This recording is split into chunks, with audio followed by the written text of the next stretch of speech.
So welcome to you all here at the beautiful International Chamber House in Melbourne.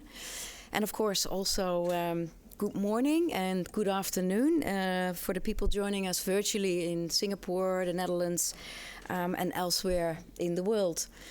My name is Helene Hagemans. I'm the president of the Chamber. I'd like to start by acknowledging the traditional owners of the land and the traditional owners and custodians of the land which we meet here today, the peoples of the Kulin Nation. And I'd also like to pay my respect to their elders past and present. The NCCA is a proud member of the Victoria Trade Alliance. And as part of this alliance and in partnership with Global Victoria, we have been organizing a series of events.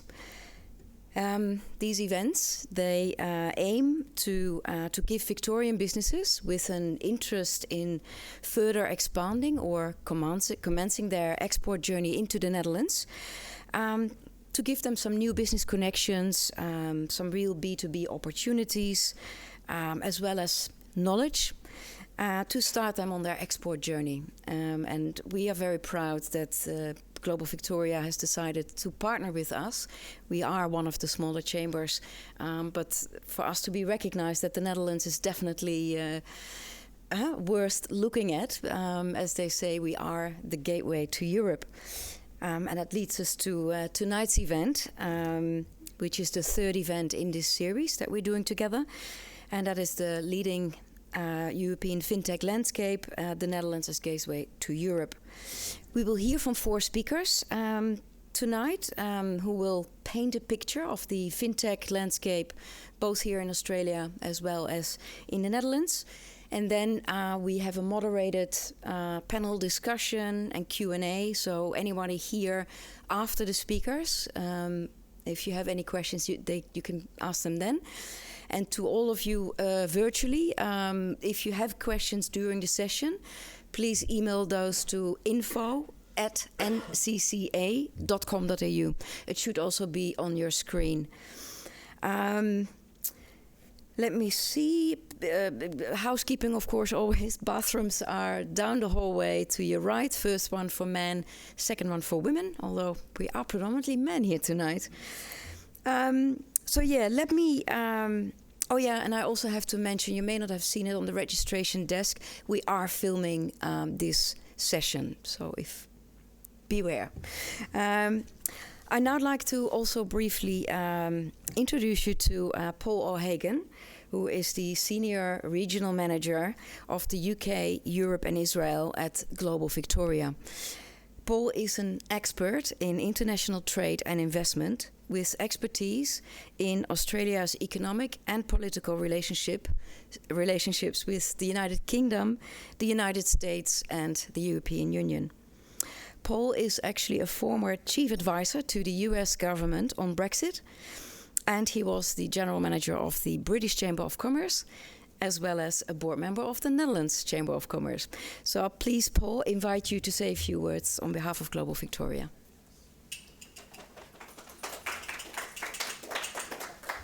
Thank you so much, Helene. It's always a bit strange to hear about yourself in front of other people, but thank you very much for the kind introduction.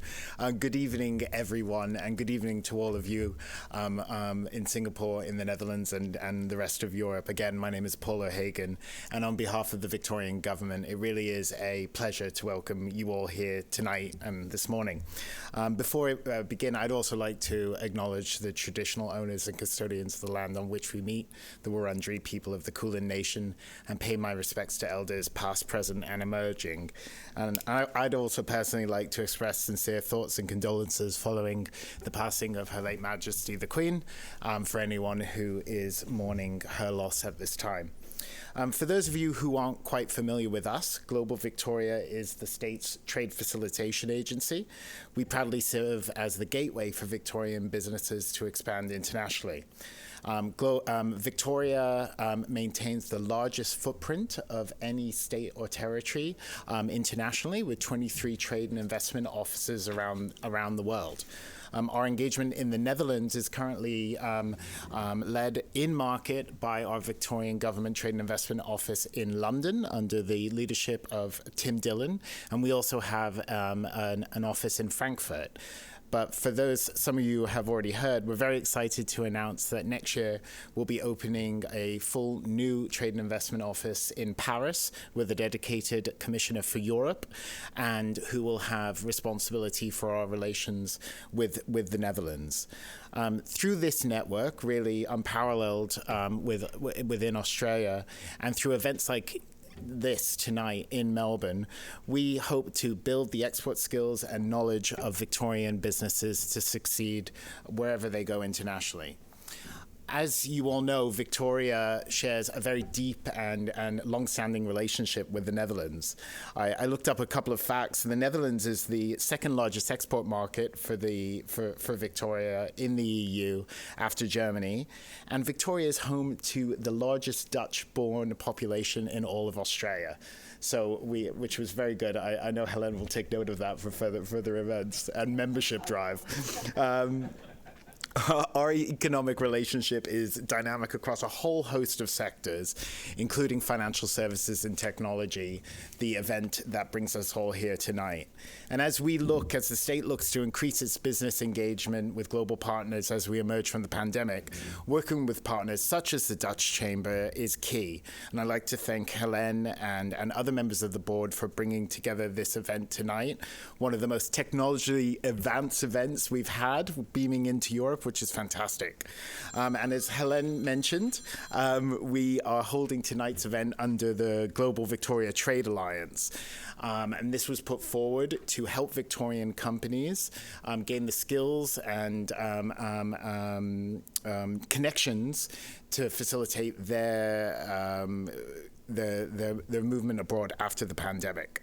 I just would like to say one more note on the Dutch Victorian relationship. As I've seen, the Dutch market and the Victorian market is actually quite complementary, where you see it here in FinTech, but you also see it in AgTech, you see it across a whole host of sectors. And when Helen said that there is an interest in the Victorian market the Dutch market within the Victorian government, that's absolutely true. And we do hope with events like this and in the future, and with increased in-market presence through the new office in Paris, we're able to even bring this relationship to the next level. So that's about it from me, but we very much look forward to hearing from the panel tonight. If there are any questions on how the state can help your company, and we can connect you to our experts in market, please just get in touch. Thank you very much.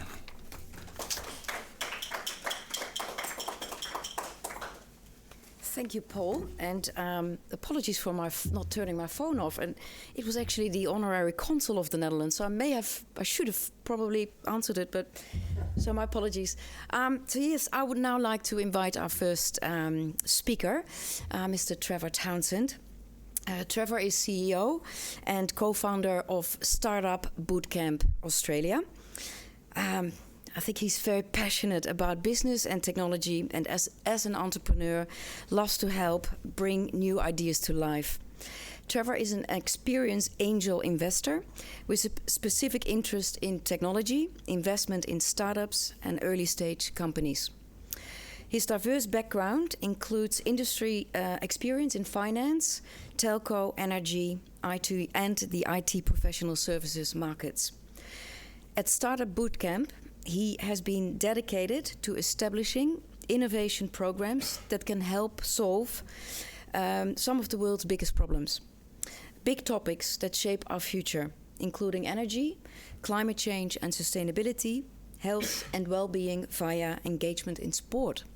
So here to speak on FinTech startups landscape in Australia, please, Trevor.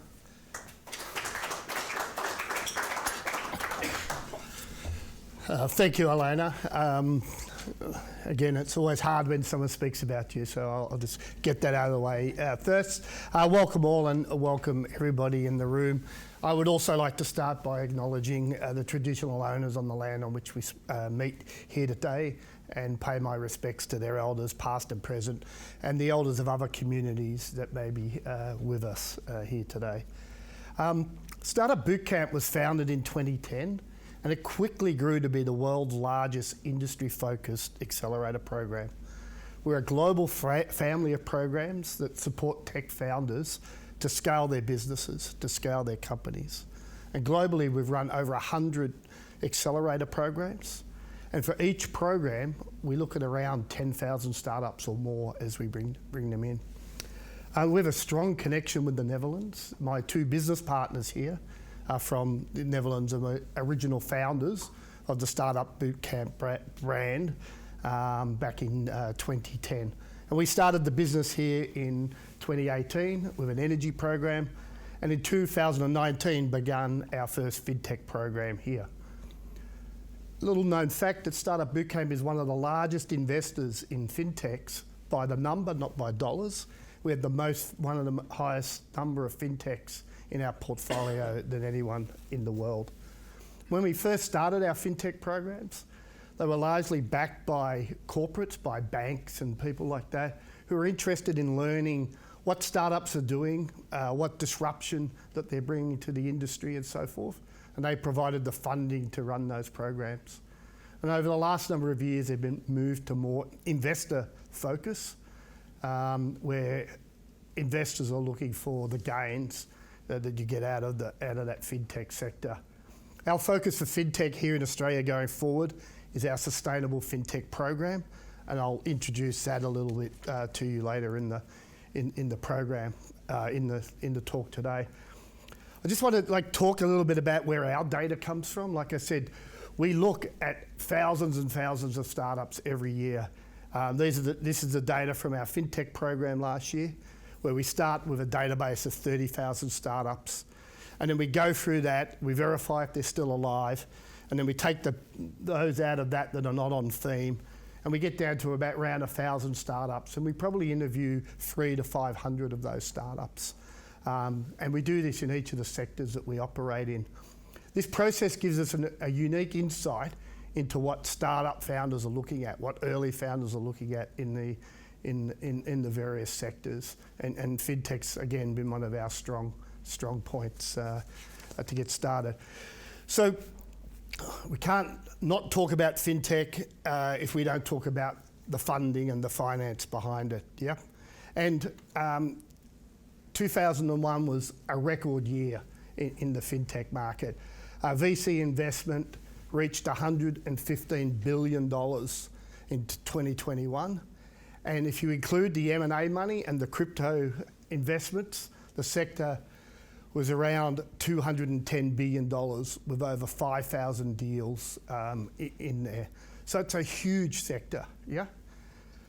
2022, we all can feel this who invest, has been a complete collapse. Well, not a complete collapse, but a serious collapse of investment in this area. And that's along with all other markets that we're seeing. The number of mega deals, 100 million plus, is reduced by 45%. The number of unicorns produced per quarter has gone down from 30 to 20. But if we think about FinTech, there's been 293 FinTech unicorns created. If you think about that, it's a huge number in this sector.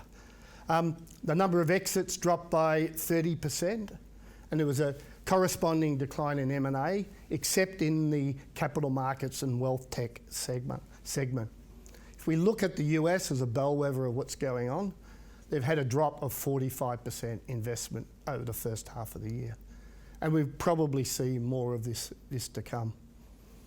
So in Australia, startup investment last year also had a cracking year. About $10 billion was raised through the Australian market. And FinTech took 25% of that.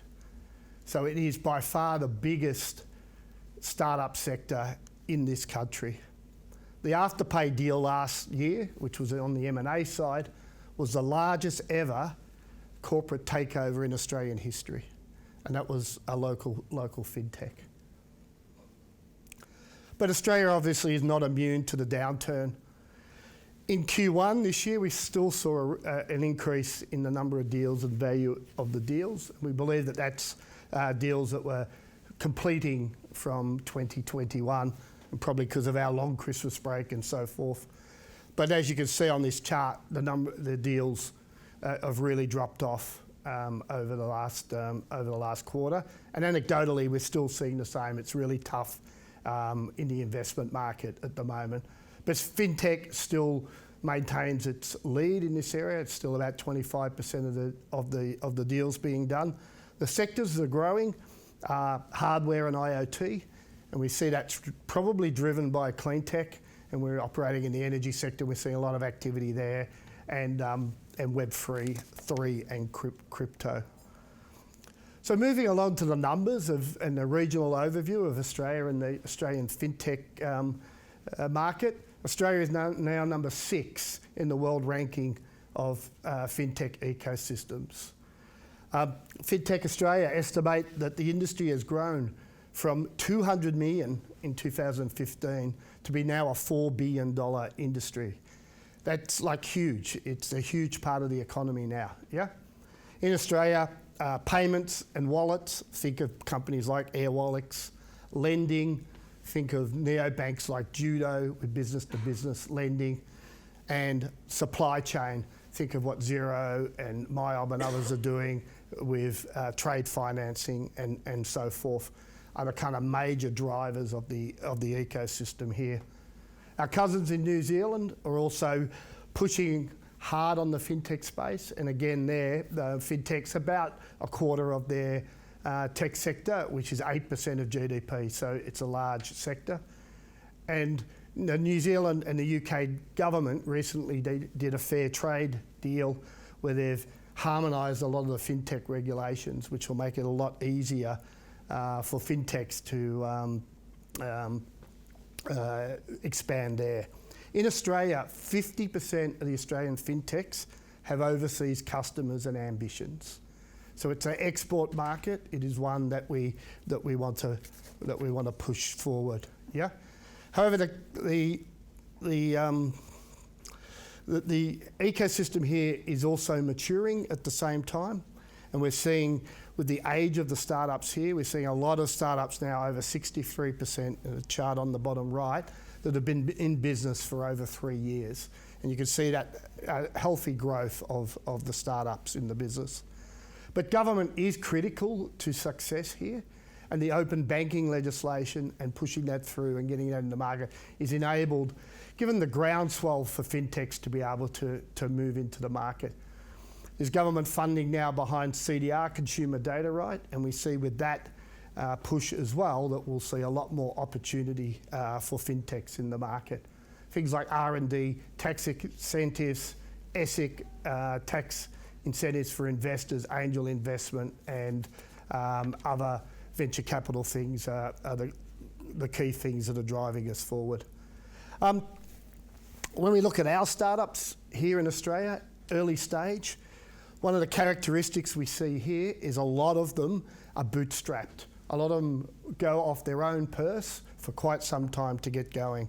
That's quite different to other marketplaces. But the themes that they're interested in here are really the same themes that we're seeing globally around data and privacy, future of finance, and so forth.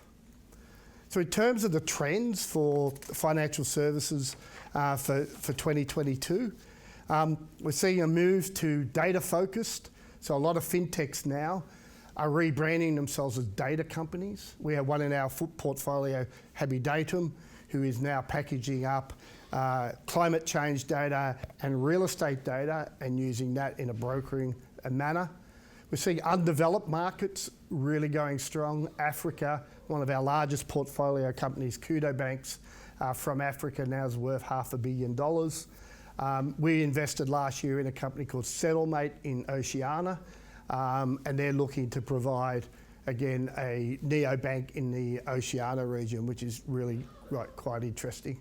In banking, we're seeing a lot of embedded solutions. If you think about like NetSuite and HSBC did a deal in Hong Kong for invoice crediting and so forth. And we're seeing here people like MyOb and others who are embedding finance into their applications. And that's creating also, though, a regulatory overhang where people are looking about, who's accountable and where's the available recourse in those sort of deals. And ESG, sustainable fintech, is the area that we see the big growth. I'm just going to skip over this. So we've seen about 800% growth in fintechs who you could put the sustainable banner across, who are looking to see whether or not they can connect fintech and sustainability together, which is called sustainable finance. And it's the process of taking ESG goals and then mapping those into financial services products.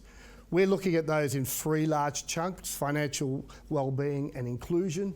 So that's access to finance both for individuals and businesses. Sustainable business practices, and a big part of that is around traceability and being able to prove ESG claims. And then financing, where we're seeing a lot of young startups who are putting together climate-facing investment products for their customers and so forth. So this is an exciting area that's got a lot of growth. And there's quite a lot of depth in the various areas that we can invest in across this area. We're seeing founders wanting to be in this area, so this is not push, this is pull from founders who are interested in getting in this area. So we've launched a sustainable fintech fund, which is to invest into fintechs which are aligned with the UN sustainability goals to help push that forward. And if anyone's interested in knowing more about the fund, I'd be happy to chat with you afterwards. With that, I will conclude. Thank you, Elena.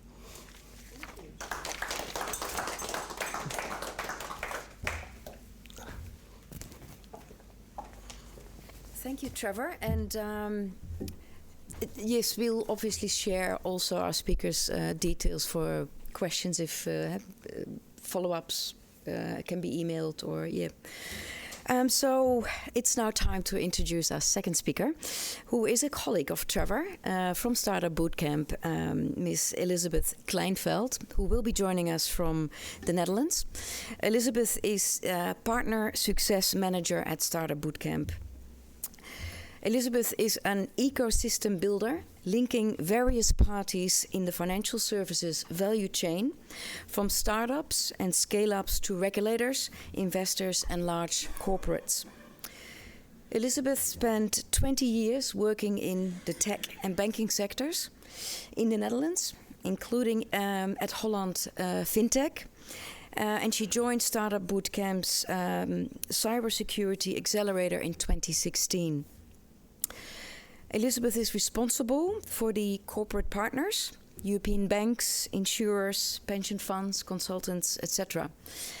In this role, she helps them find and collaborate with startups. Elizabeth is also on the board of the Israeli-Dutch Innovation Center and is a founding partner at Great Stuff Ventures. So I'll hand it over to you, Elizabeth. Thank you very much. So I'm here to give you a flavor of the Dutch FinTech ecosystem. Thank you for inviting me to speak here today. I've been working in the financial service industry, as you heard, for over 20 years. And while I was at ABN AMRO, I'm trying to see if I can move my slides. Yeah, 1 second. Yeah.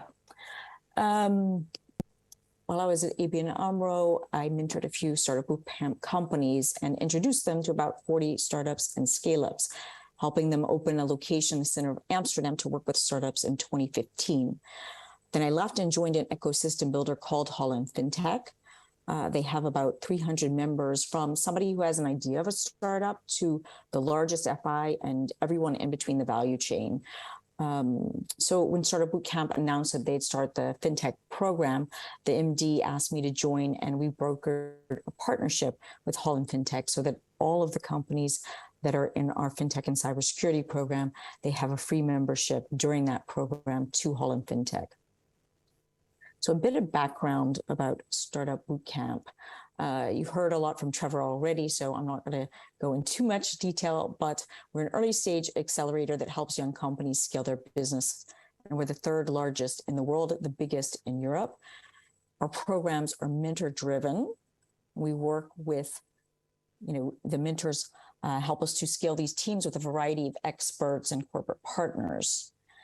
After working with 6 FinTech cohorts over the past 6 years in domains such as challenger banks, diaspora banking, pensions for freelancers, banking loyalty, index creation, digital customer service, peer-to-peer lending, investing for impact, I'd like to tell you a little bit about some of the successes we've had and why I believe that the Netherlands is really so well placed to help with building and scaling fintechs.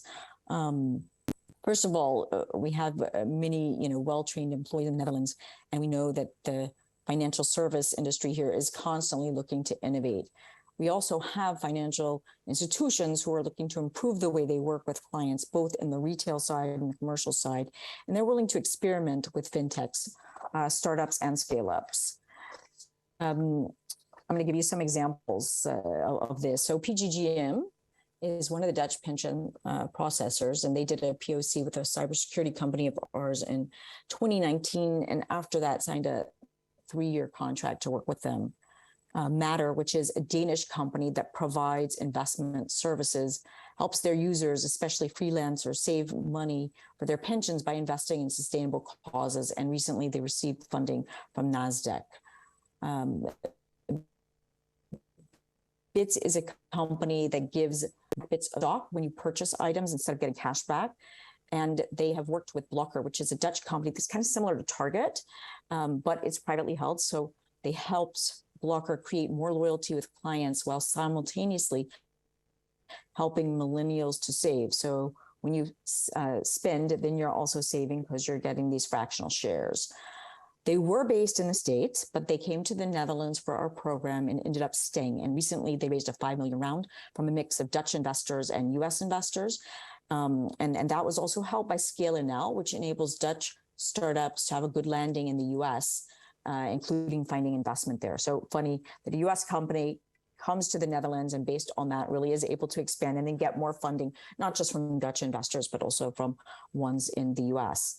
One of our earlier fintechs, 24 Sessions, a video chat platform, which enables banks and insurers to have calls in order to seal more deals with clients by having higher quality digital interactions. They were bought last year by MessageBird. And Bitta is an end-to-end infrastructure that's intended for index-based and systematic investing. And that was a company in our program in 2019. They met one of their first seed investors at our investor sneak preview event and recently raised a 6 million round. They're actually now in the Netherlands because you may know this is Amsterdam FinTech Week. And so they're going to be speaking to a number of asset managers and pension funds tomorrow. So one of the things that I think has helped these companies is the great network we have in the Netherlands. We host the biggest fintech one of the biggest fintech conferences every year called Money 2020, and that really brings together the ecosystem. On a monthly basis, we've had physical or virtual events the second Friday of every month at Holland FinTech starting from October 2014, and that was supported in the beginning, helped to launch as members the largest Dutch banks. Revolut, one of the early disruptors, was at one of the meetups where we had over 300 people on a Friday afternoon at KPMG. So each year, Holland FinTech hosts at least 250 events for members and a wider European fintech ecosystem, as well as companies coming from other countries that want a soft landing here in the Netherlands. I've seen trade missions from South Africa, Germany, and the UK. And a lot of times people say, okay, so what's the difference between Holland FinTech and Startup Bootcamp? And my answer to that is both of them are important ecosystem builders. Holland FinTech does that in the breadth of the term, having over 300 members, of which 800 people are attending. And the way Startup Bootcamp does it is in the depth of the term. We take approximately 10 fintechs, or now inclusive finance companies, so inclusive fintech, to the Netherlands, and we help them to scale over 3 months, a very deep engagement. So from the Netherlands, we also have a good basis of companies that lead the way in some of these changes. So for example, Adyen and Molly in the payments area. Bunk is, our equivalent of an N26. Books is a company that is helping with stock trading, and for pensions, companies like Brand New Day or some of the more well-known names here in the Netherlands. So you often see that tech companies that are focused on financial services have really the biggest growth potential. Last Friday, I was at a Holland FinTech meetup, and they mentioned the Flow Traders, which is a global market maker and trading firm using high frequency quantitative trading strategies, that they just announced a 50 million fund to invest in startups. Also, one of the banks, ABN AMRO, is really focusing on sustainability and DeFi, and they just launched a program on Monday. And I heard a company called Beyond Equity. It's an innovative way of doing revenue-based finance, pitch their 31 third protocol, a decentralized AM order book, and the Thanks Network that is helping you make the launching of digital assets very easy and enabling you to launch smart contracts in about 20 seconds. So those are some of the things that you see if you're really a part of the ecosystem. There are just so many events that you can attend. But the Dutch business climate is also ranked high. It was considered #1 for international tech expansion by Velocity Global. DHL's Global Connectedness Index ranked the Netherlands #1 in 2019. And the customer adoption of tech is just very, very high here. So it's a great place to find early adopters. The knowledge of risk and security is also very high here. We've got the Hague Security Delta as a central hub for security companies in the Netherlands, and those abroad that want a soft landing here. And our access to the regulators is also good. And many have given workshops for the Startup Bootcamp companies and had one-on-ones with them during the program. So I'm just going to show you a little bit of how this fintech ecosystem has changed over the years. This was what we saw in 2018. So from 2018 to 2021, you can see there's a huge amount of growth. There have been increased adoption, like mini startups. There's more mature parties that are coming to the playing field. And we see that fintech is really changing the whole financial landscape, turning it into more distributed value chain so that the relationships are evolving into ecosystems around certain functions. And B2B really has the largest growth potential as consumers really are sticky and already dealing in a crowded market. Sorry about this, as part of home working. In general, there are less newly founded companies due to tougher legislation and AML, KYC space primarily. The next FinTech map that will be a 2022 FinTech map should show 1,700 companies. So really, it's a lot of growth here. Now I'm going to tell you a little bit about how Startup Bootcamp has been innovating. So on the one hand, we had created a digital platform to run all of our programs even before the pandemic. So when the pandemic hit, this content was already ready. But in 2019, we IPO'd one of our first programs, and that was the FinTech and Cybersecurity program via a platform called In Exchange, which, like the IAX, is regulated by the Authority for Financial Markets. So Trevor was also mentioning this, like in the beginning, we had corporate partners more funding our programs, and now we have IPO investors. So this meant that for the first time, you could buy into a program without having to be an LP. And what I didn't say when I introduced myself is that sometimes I also invested in the companies that I mentored. And now you've got investors who have skin in the game, who also sometimes become mentors. So you're creating a virtuous cycle. Since that raise, we decided we only wanted to invest in companies that are working on solving problems related to sustainable development goals. And we IPO'd a program for sustainability last year. We're in the process now of a current raise of $6 million for 90 startups over a 3-year period in areas such as inclusive FinTech, energy, and mobility and transportation. The name of this raise is Bold Action, and we've closed our first tranche of $2 million and are in the process of raising another $4 million. Really, I think these are still very exciting days for companies in the FinTech space to look to the Netherlands as a launching pad, as we have the knowledge network, both here and abroad, to be a linking pen for these companies. And one more thing I'd like to add, it's kind of an informal thing, but it was just really nice to see. The Dutch Startup Association recently launched a WhatsApp group, and it's for founders and investors here in the Netherlands. And really, we've been helping one another out in areas like, how do you deal with employee stock options, finding talent, or co-founders even, moving to the Netherlands from another country, expanding your business, hardware-based SaaS solution. I mean, you name it, it's been posted in that LinkedIn group. And the willingness to help one another out and people you don't even know at all is really high here. It's really one of the things I noticed when I moved from the States here 30 years ago, is that, people are very open and they want to help. So that's all I have to say at the moment. Thanks for listening. I don't know if there's time to answer questions, but if there's not, then here's my contact details. Feel free to reach out to me. If I'm hard to answer an email, you can always WhatsApp me. I'm very easy with that. So that's it.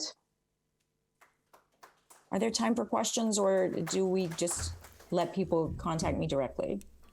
Thank you, Elizabeth. I keep looking there, but you're over there, and that was terrific. And yes, because I'm not sure if you will be able to wait until after our next 2 speakers to be part of the Q&A.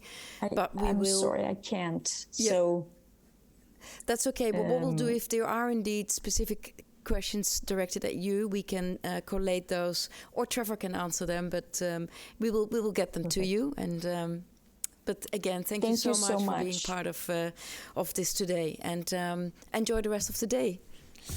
It's thank you. Time in the Netherlands. Bye bye.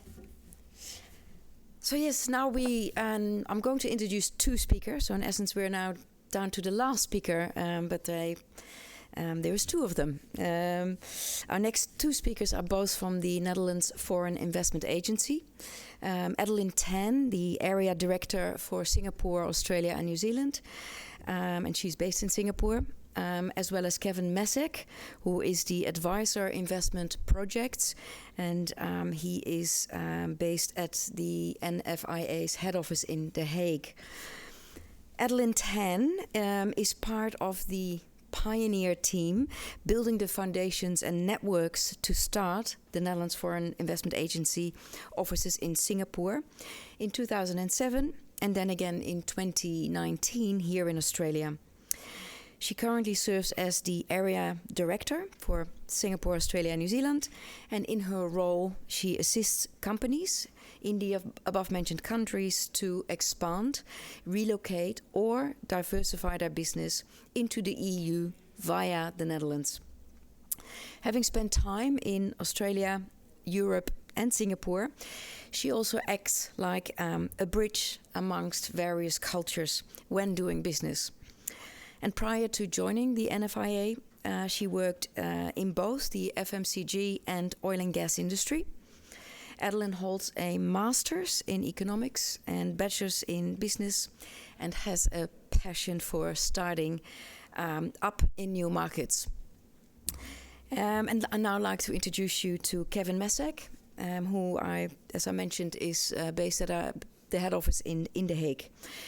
Kevin is responsible for sectors that have a strong regional impact for the existing clusters in the Netherlands, such as the fintech sector.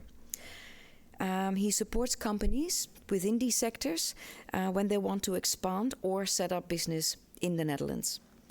In addition, he and his colleagues are responsible to address and advise the policy markets at the ministries when companies within these industries face difficulties when doing business in the Netherlands.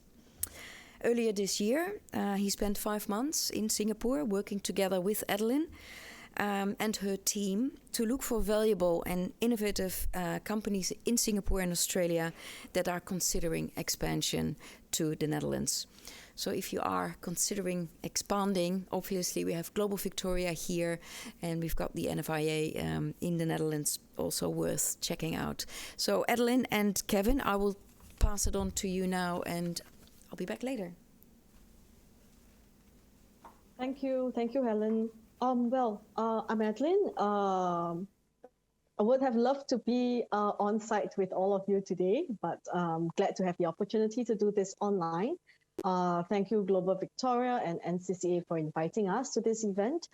So as we already know, the Netherlands is known as gateway to Europe, and traditionally we see that a lot for goods. At the same time, along the same line of connectivity, the Netherlands is really known also as gateway to Europe on the digital front.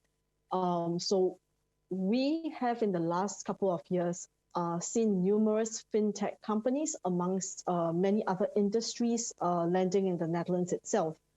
Maybe before we jump into the presentation, my colleague Kevin will give you more insights about why fintech companies choose for the Netherlands when thinking about Europe, a little bit more about who we are and what we do.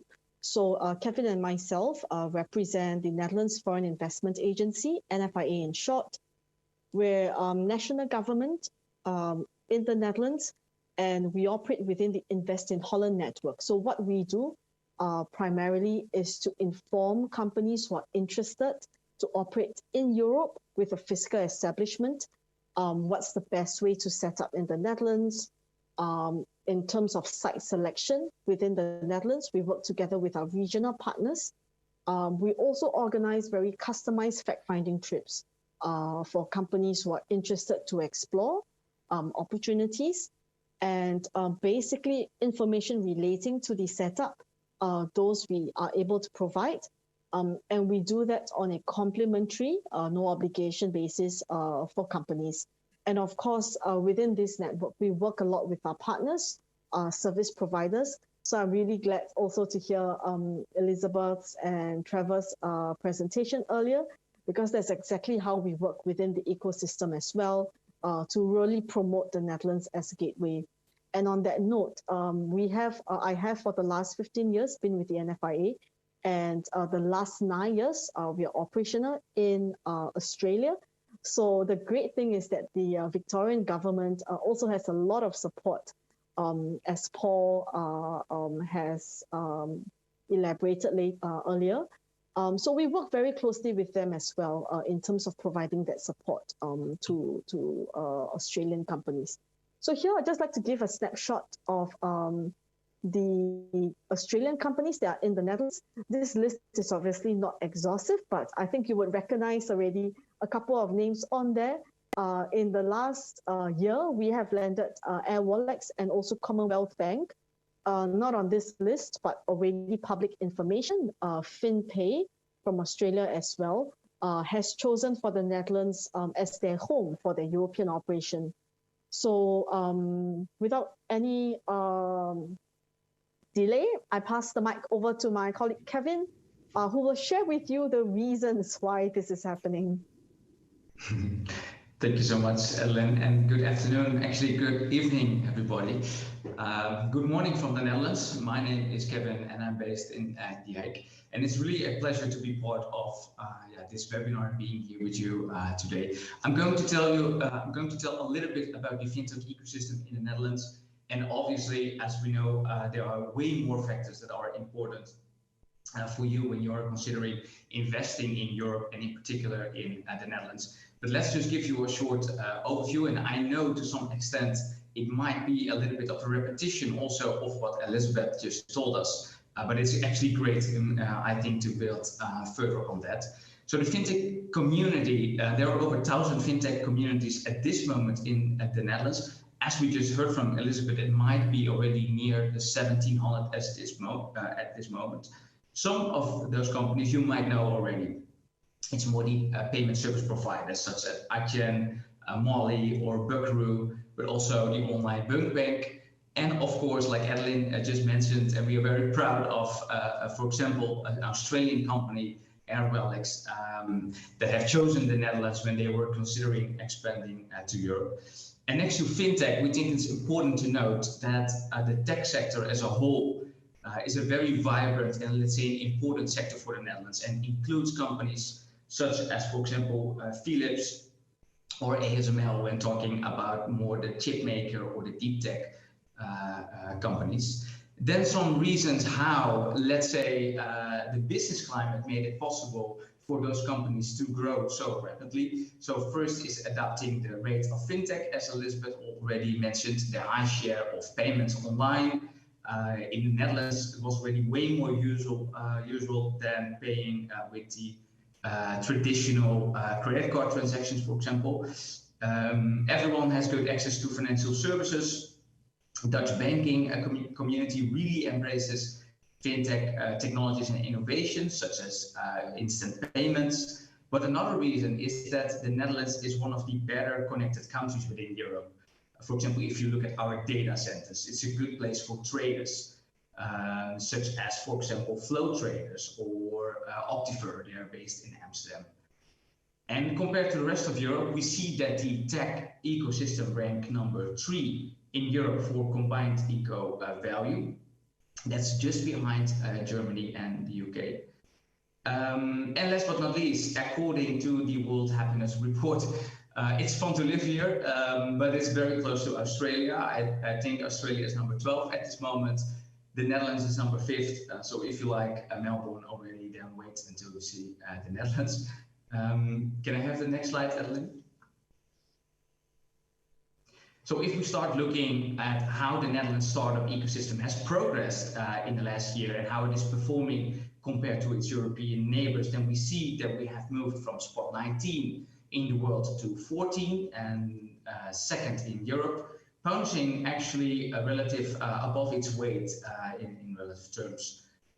And startups in general are very important in the Netherlands, and as in many industries, technology and those startups are really reinventing the world by, for example, global transitions in energy, food, and logistics.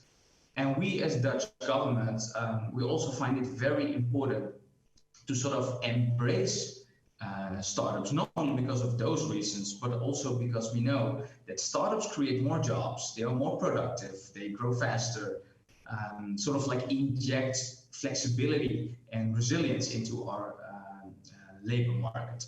So you're more than welcome to join the Netherlands as well. Maybe the next slide, Adeline. Yeah, I think I skipped this slide because it's really particular in why Amsterdam stands out in the Netherlands. Maybe that's for another moment. Yeah, and this like why many foreign fintech companies actually have chosen the Netherlands. Well, Evelyn just mentioned already those companies such as Commonwealth Bank, Airwellex, and recently, I think it was 1 week ago, the Australian FinPay. And keeping into account, of course, all the other factors that are important to look at. We hear often the regulatory reasons. So the Dutch Central Bank, the DNB, is a strong regulator in the Netherlands, but has a great experience with payment companies, so such as Adyen, PayU, and WorldPay, just to name a few. But our partners of Holland FinTech, the body that is currently organizing the FinTech Week in Amsterdam, but they can show over between 1,000 and 1,700 other companies that are now in the Netherlands. The second, access to talent. Lot of tech companies in the Netherlands, not only in FinTech, but also companies like Booking.com, Netflix, and Uber, for example. Then the ease of hiring outside the EU, if necessary. And that's also something that the NFVA, that Ellen and I can support you and maybe provide information on that. There's also, of course, the benefits for newcomers, tax benefits in the Netherlands. And lastly, the quality of life, as mentioned before. Next slide, if possible. Yeah, and just to keep it short about the licensing procedures, if in case you really consider coming to the Netherlands and start up your company here, we just want to highlight that the Netherlands and its regulators are very open and positive about, for example, new fintech developments.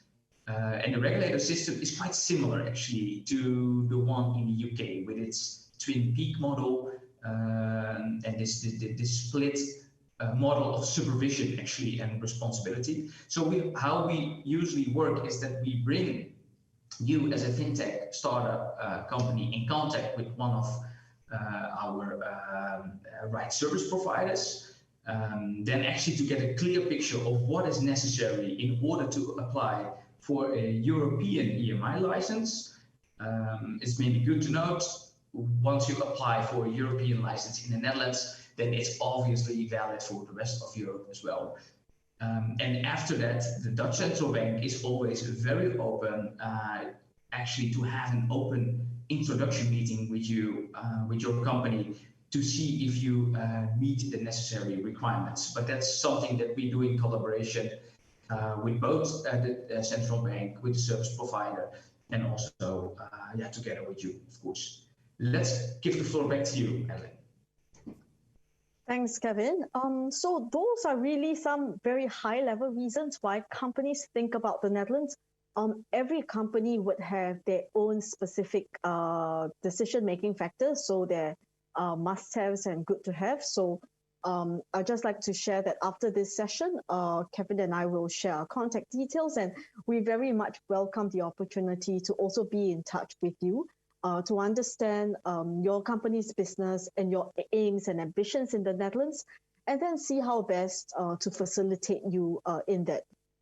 Maybe good to note, maybe some of you are thinking, hey, Startup Bootcamp does this and the NFIA does this. I think one of the biggest difference is also that for the NFIA, because we're a government agency, so we do not engage in business development work.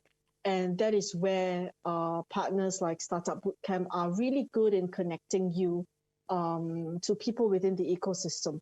So just good to note how we actually work together in a very complementary manner for the companies. In the last two slides, I'd just like to share some of the key reasons why companies like Airwallex have decided for the Netherlands. Kevin mentioned the regulators. So you would see that for companies like Airwallex, actually a very big plus point for them is that the regulators also really have a mind towards the business side of things. So not only regulate, but also see how best companies can comply with that and yet be able to operate and grow in Europe itself. So this is one of the key reasons. You can find the full article on our website, investinholland.com. Next one, for Commonwealth Bank.